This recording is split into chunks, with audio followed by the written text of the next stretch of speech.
নমস্কার বন্ধুরা, মানবীর রান্নাঘরে আপনাদের সবাইকে স্বাগত জানাই। আমি আজকে একটা হেলদি ব্রেকফাস্ট রেসিপি নিয়ে চলে এসেছি, ওটস উপমা। তো এটা আমরা তো সবাই জানি ওটস কীরকম উপকারী। হ্যাঁ, আটা ময়দা এগুলো তো মানে ভালো নয় আর কি, খুব একটা খাওয়া, আমরা বাধ্য হয়েই খাই। তো মাঝে মাঝে তো আমাদের এরকম হেলদি ব্রেকফাস্ট করতেই পারি। ওটস হচ্ছে গ্লুটেন ফ্রি খাবার। তা আমি এখানে 1.25 গ্লাস ওটস একটু জলে ভিজিয়ে রেখেছি প্রথমে।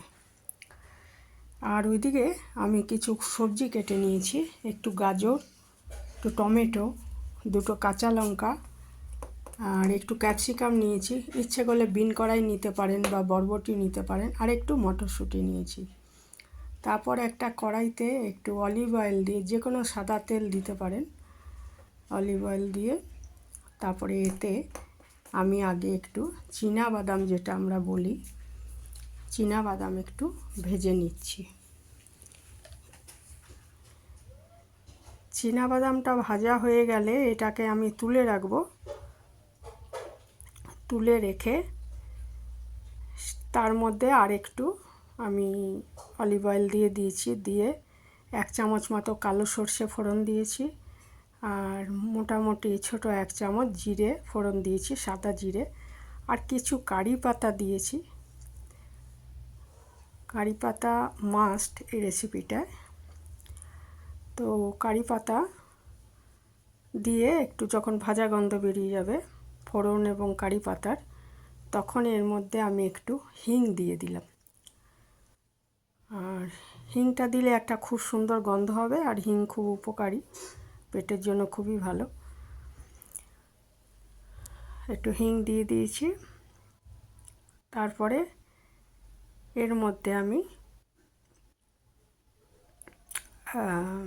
সবজিগুলো দিয়ে দিলাম, মানে ক্যাপসিকাম, গাজর, টমেটো এগুলো দিয়ে দিলাম। আর এরপরে আমি মটরশুঁটিটাও দিয়ে দেব। আর একটা আমি মাঝারি সাইজের পেঁয়াজ কেটে রেখেছি, সেটাও এর মধ্যে দেব। পেঁয়াজটা আমি আগেই দিতে পারতাম, তা পরে দিলেও অসুবিধা নেই, কারণ ভাজা হয়ে যাবে এগুলোর সাথে। দিয়ে দিলাম পরিমাণ মতো নুন। এখন আমি 1/2 চামচ মতো দিয়েছি। তারপরে ওটসটা দেওয়ার পরে আবার একটু নুন দেব।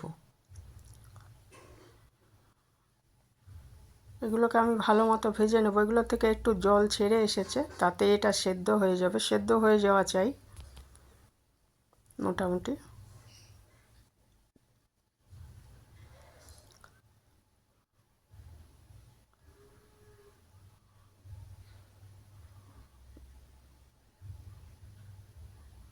পেঁয়াজ কুচিটা দিয়ে দিলাম, ইচ্ছে করলে একটু আদা কুচিও দিতে পারেন,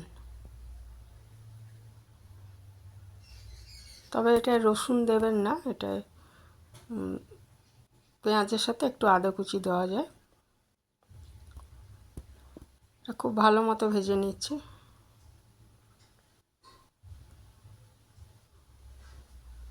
আর আঁচটা আমি মিডিয়ামই করে রেখেছি, যাতে তলায় পুড়ে না যায়।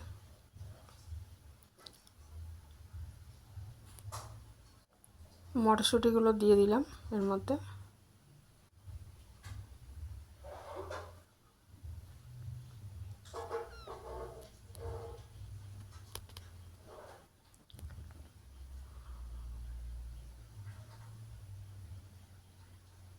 এগুলো ভাজা হয়ে গেলে, ভালো মতো ভাজা হয়ে গেলে, এর মধ্যে আমি ওই ভেজানো ওটসটা দিয়ে দেবো। দিয়ে আবার এটা একটু ভাজা ভাজা করে নেবো, যাতে জলীয় ভাবটা চলে যায় এবং ওটসটাও রান্না হয়ে যায়।